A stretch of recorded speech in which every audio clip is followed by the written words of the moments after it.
السلام علیکم، welcome to my YouTube channel psychology class.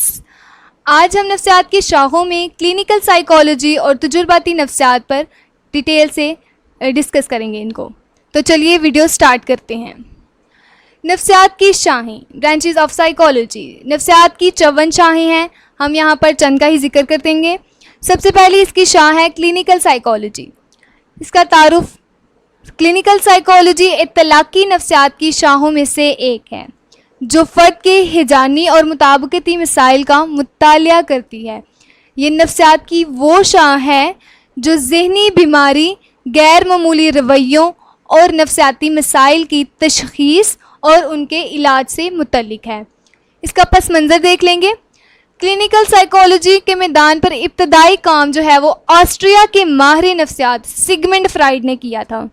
اس کا خیال تھا کہ دماغی بیماری ایک ایسی چیز ہے جس کا علاج مریض کے ساتھ بات چیت کر کے کیا جا سکتا ہے۔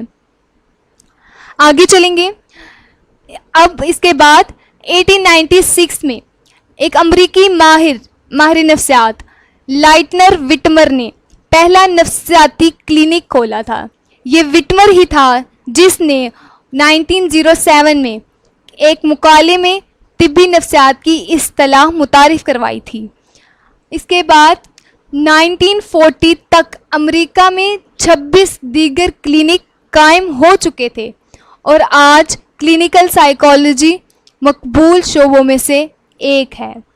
اس کا طریقہ کار، کلینکل سائیکالوجی کا طریقہ کار، طبی ماہر نفسیات جو سائیکو تھراپسٹ کے طور پر کام کرتے ہیں ذہنی امراض کی تشخیص اور علاج کے لیے درج ذیل نفسیاتی طریقوں کو استعمال کرتے ہیں۔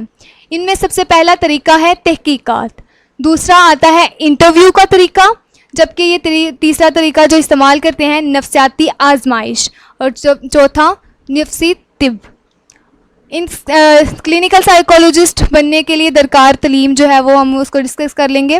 پاکستان میں کلینکل سائیکالوجسٹ کے لیے بہت سے تربیتی مراکز کام کر رہے ہیں جہاں پر ماہر نفسیات MSc کرنے کے بعد 1.5 سالہ تربیتی کورس کرتے ہیں۔ آگے چلیں گے۔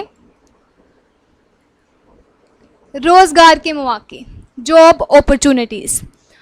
بہت سے تربیت یافتہ کلینکل ماہرین نفسیات ہسپتالوں، جیلوں، انتظامی اور پبلک ہیلتھ کے اداروں میں اپنی خدمات جو ہے وہ سر انجام دے رہے ہیں۔ ان میں سے کچھ ماہرین کالجوں اور یونیورسٹیوں میں تدریسی فرائض انجام دے رہے ہیں اور کچھ اپنے پرائیویٹ کلینک جو ہیں وہ رن کر رہے ہیں۔ اگلا پڑھیں گے، سیکنڈ والا تجرباتی نفسیات۔ اس کا تعارف پڑھیں گے۔ تجرباتی نفسیات عمومی نفسیات کی قدیم ترین شاخ ہے۔ یہ نفسیاتی لیبارٹری میں تجرباتی آلات کی مدد سے، ٹھیک ہے، یہ بات سمجھنے والی ہے کہ یہ تجرباتی آلات کی مدد سے، نفسیاتی لیبارٹری میں اور تجرباتی آلات کی مدد سے ذہنی اعمال اور کردار کا مطالعہ کرتی ہے۔ ماہرین نفسیات گزشتہ 100 سال سے زائد عرصے سے ذہنی اعمال اور کردار کے مطالعے کے لیے تجربات کر رہے ہیں۔ تجرباتی نفسیات بڑی تیزی سے ترقی کے مراحل طے کر رہی ہے۔ فلسفے کی بجائے تجرباتی نفسیات نے بھی ذہنی اعمال کے مطالعے کو ہی اپنا موضوع مطالعہ جو ہے وہ قرار دیا ہے۔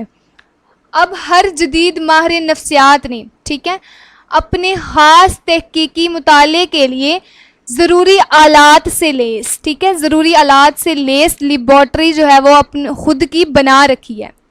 آگے چلیں گے۔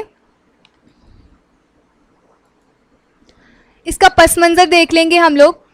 ولیم وونٹ، ٹھیک ہے، ولیم وونٹ وہ پہلا نفسیات تھا جس نے پہلی تجرباتی نفسیاتی لیبارٹری جو ہے وہ قائم کی تھی۔ 1879 میں اس نے لپسک یونیورسٹی میں یہ لیبارٹری بنائی تھی، ٹھیک ہے۔ اس وقت سے تجرباتی نفسیات تیزی سے ترقی کر رہی تھی۔ گزشتہ صدی کے آخری سالوں میں اکثر ماہرین نفسیات نے انسانی اور حیوانی کردار کو، ان دونوں کے کردار اور انسانی ذہنی اعمال، مثلاً شعور، یادداشت، آموزش اور ہیجان وغیرہ پر گراں نقد تجربات کیے ہیں۔ ان ماہرین میں وونٹ،